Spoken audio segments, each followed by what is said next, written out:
Next, we will hear from Dr. Veda Giri, a medical oncologist and division chief of clinical cancer genetics for Yale Cancer Center and Smilow Cancer Hospital, and assistant director of clinical cancer genetics for Yale Cancer Center. She is also the director of early onset cancer program.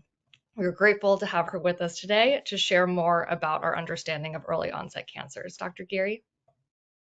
Hello, I hope everyone can hear me okay.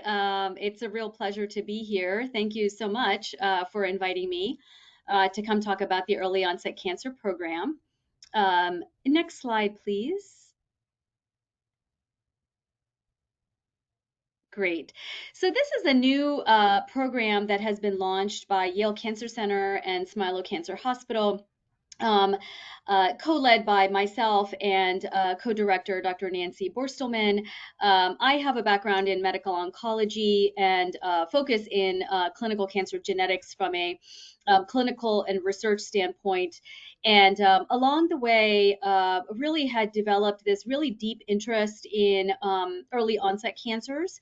And so I was really delighted to co-lead this new program for early onset cancers with Dr. Nancy Borstelman. Dr. Borstelman is chief of family behavioral health services in the Yale Child Study Center, has a long-standing expertise in social work, leading the social work program for over 20 years at Dana-Farber, and then coming to Yale about 2 years ago, 2.5 years ago, and is now co-leading the early onset cancer program with myself as well. Next slide, please. So I'm going to cover just sort of brief in general for the sake of time, these four aspects in terms of the recognition of the early onset cancer burden, the rise in early onset cancers that has been noted, addressing the needs of family, friends, patients, caregivers, giving a little bit of an overview of the Yale early onset cancer program, and then what can we do now, which are often questions that we receive from patients and from providers and caregivers as well. Next slide, please.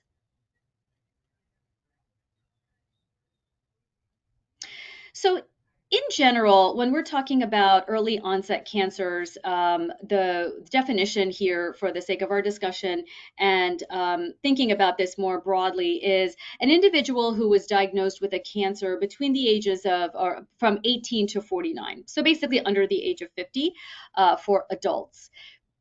And what's been noted is that over the last many years, there's been noted to be an increase in early onset cancers, which actually spans across the cancer spectrum. And this has really come more to light in the last couple of years in terms of public awareness from some new data about the rise in early onset cancers. This includes across the spectrum from breast cancer, colorectal cancer, pancreatic cancer, ovarian and prostate cancers, skin cancer, thyroid cancer, hematologic malignancies. And what's of concern is that these individuals can have worse outcomes, and the outcomes can be defined in different ways, whether it's cancer related outcomes for some of these individuals who are diagnosed with a younger cancer diagnosis. Outcomes related to impact on fertility, fertility preservation, pregnancy potential, and then also secondary health outcomes such as cardiovascular diseases, secondary cancer risks. So really thinking about this broadly when we are looking at worse outcomes. Next slide, please.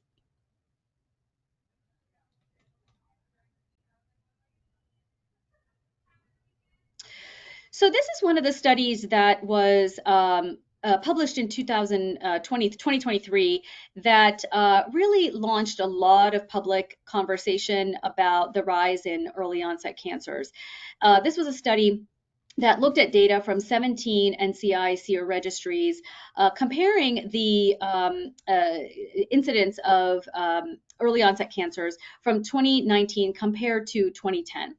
And what was noted was that overall in individuals diagnosed younger than age 50, that there was an overall increase in early onset cancers of 0.7%.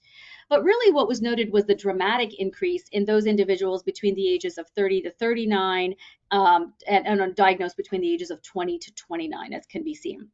The cancers that are kind of the top ranking in terms of these increase in incidence for early onset cancers are colorectal cancer, breast cancer, and sort of endocrine related cancers.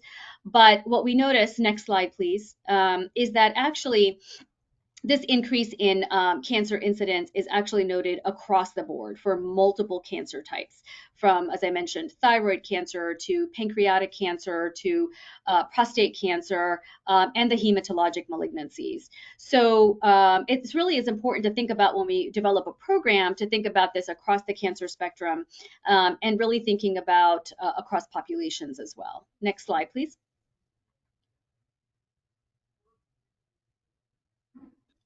This is another paper that was very intriguing, looking at the cancer incidence in successive generations. And what we can see here is that really this is kind of a busy slide, but to kind of summarize it, what they did was looked at generations looking at Gen X versus baby boomers versus the silent generation, kind of going back and thinking about, do we see a difference in these incidence of cancers and which specific cancers are we seeing a change in by successive generations?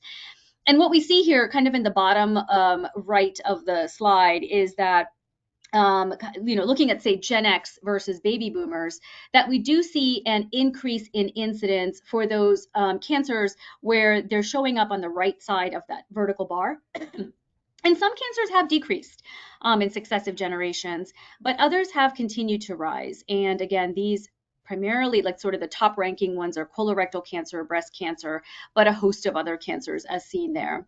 And so we see this for males and females, and disparities are therefore incredibly critically important to address as we think about making a difference here. Next slide, please.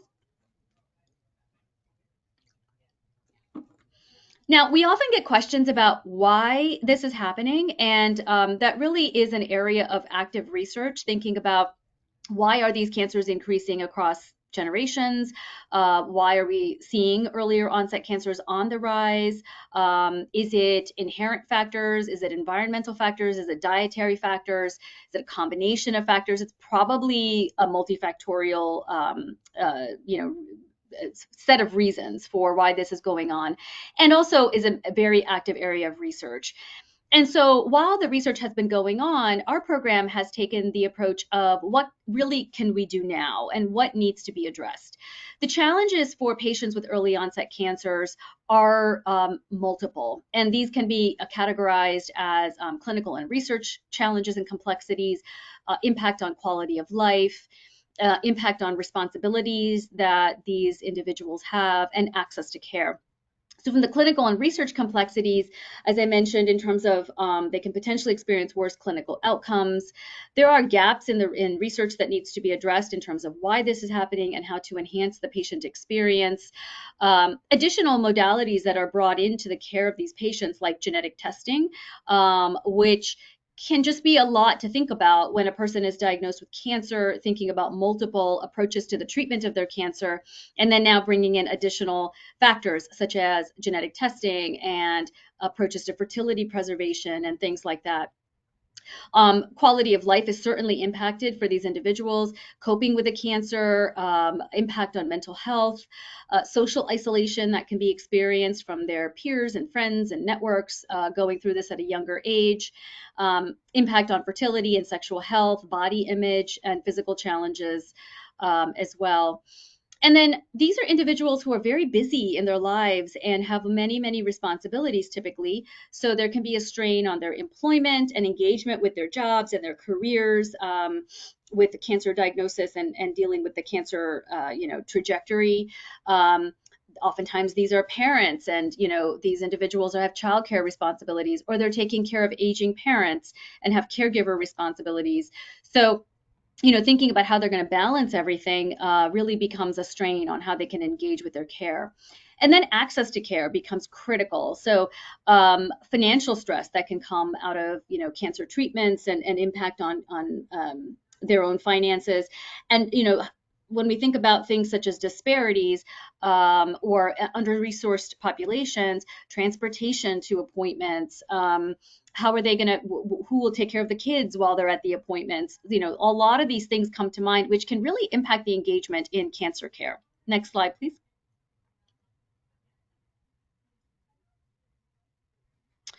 Terrific. And then you can advance actually to the next slide as well while I talk about this, which is that while we need to address patients in terms of all of these challenges, we must address what is also happening to caregivers, friends, and family members who are also impacted by a loved one diagnosed with a early onset cancer.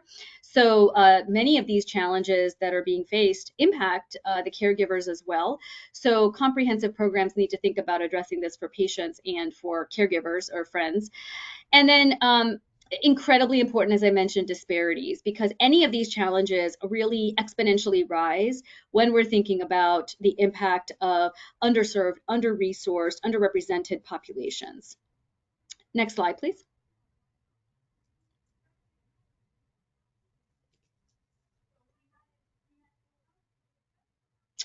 So in our state here in Connecticut, we have a real opportunity at Yale to make an impact for our state regarding early onset cancers. And this is because really Yale Smilo touches the cancer care of about 50% of the Connecticut population, if not more. And so in looking at the data, we see a substantial burden of early onset cancers, that about 10 to 15% of cancer cases are early onset cases. And annually, that accounts to about over 3,000, perhaps even close to 4,000 new diagnoses of early onset cancers on a yearly basis. And that doesn't even account for the many thousands of individuals who are living with a cancer or are survivors of cancer who were diagnosed at a younger age and may still have a lot of challenges that they're facing after their cancer treatments are completed. So Yale and Smilo has 16 care centers actually expanding across the state of Connecticut and into Rhode Island. And therefore, again, we have a real potential to make a statewide impact. And really think of disparities. Connecticut actually has some very profound disparities when it comes to education, income, engagement in care. And so, again, really thinking of paradigms that make a difference here. Next slide, please.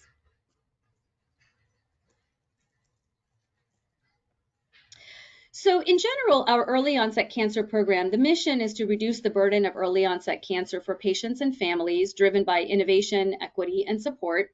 There are 4 pillars of our program: a clinical pillar, which is to help develop novel clinical paradigms; the research pillar, which is to lead groundbreaking research and collaborative research to uncover the causes, advance treatment, and support patients; strong emphasis on psychosocial needs that need to be addressed for patients and families; and then a community engagement arm, which is to help create community-based collaborative initiatives for individuals, healthcare providers, advocacy organizations about early onset cancers to raise awareness and to help spearhead ways to help these individuals and families engage in care, again, with addressing disparities throughout all of this.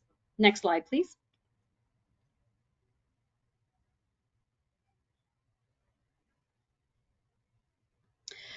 This is certainly a team effort here at Yale. We have a large steering committee that includes experts that span across the cancer spectrum in terms of their clinical expertise and their academic expertise and contributions to the field.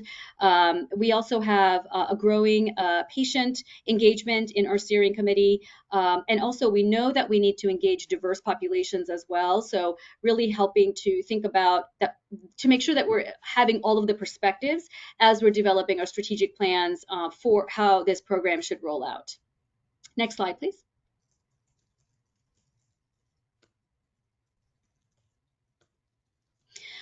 We have launched a new website, so I will point you here with the shortened website link and the QR code.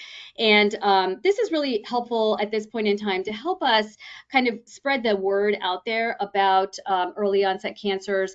The website highlights our programs for like the 4 arms that I mentioned, gives some summary cancer statistics, and then also in terms of thinking of presentations that we're doing and informational needs that we can put out. Next slide, please. So what can we do now? I'll kind of go through this pretty quickly. Next slide, please.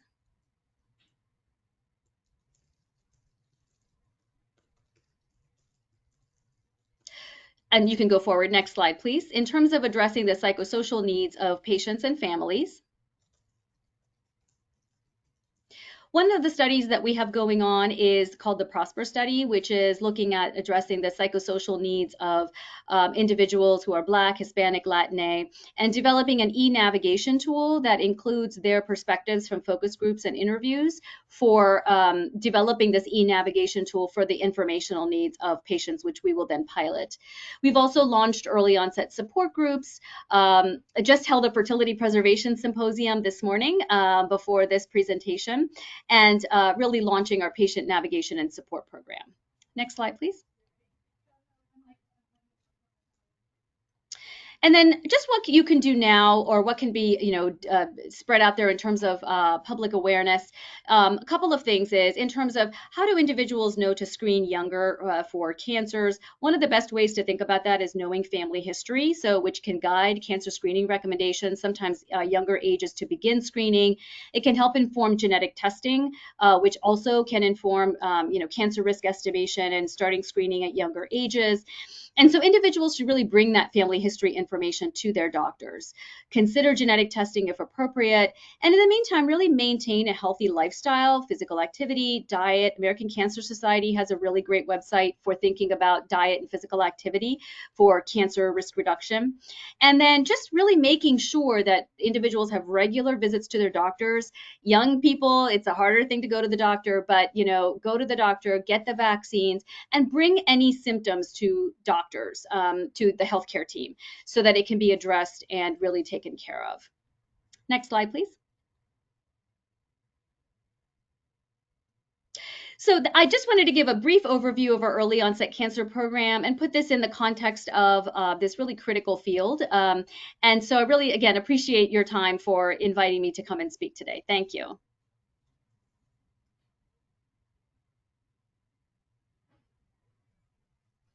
Thank you so much, Dr. Giri, for walking us through all of that